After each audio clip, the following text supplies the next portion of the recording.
কথা জিজ্ঞাসা করি, ওর গায়ে ফসকা পড়ে কেন?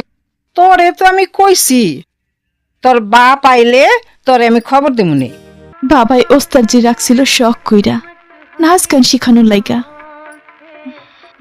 বাবার বাসলো কই, হকালি মইরা গেল।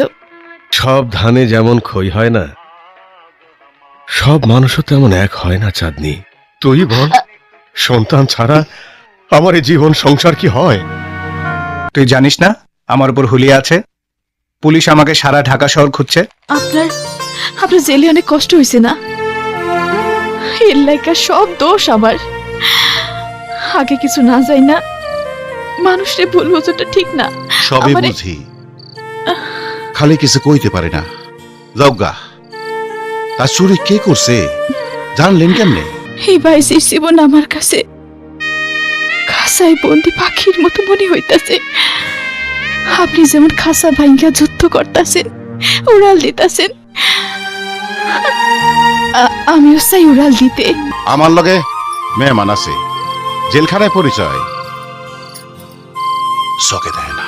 রফিক ভাই খুব ভালো মানুষ, তোর ঘরে 2 দিন থাকবো। থাকবো নে, তুই যখন কইলি। রফিক ভাই এইখানে থাকেন, চিন্তা করেন না। সত্যি কি আমার বাপ মরে গেছে? তুই কি বললি? আমি ওর বাবা? লতিফা যখন কয় নাই, তাইলে আমি কমু কেন? ও আমার ব্যবসায় হাত দিছে। তাই বলে পুলিশ দিয়ে ধরাইবা? তুই স্কুলে যাস না? মায়ের অসুখ, ঘরে কোনো খাওয়ার নাই, স্কুলে যাবো কেমনে?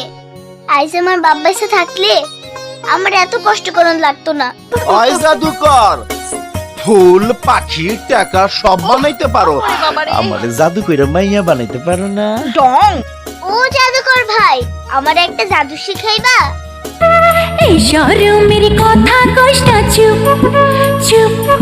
ওই খালারে আমি কোন দিন জানি খুন করে ফেলাম। খুন কইরা কি ফাঁসি গলা ঝুলাবি? ফাঁসির ডর আমি করি না রে সখিনা।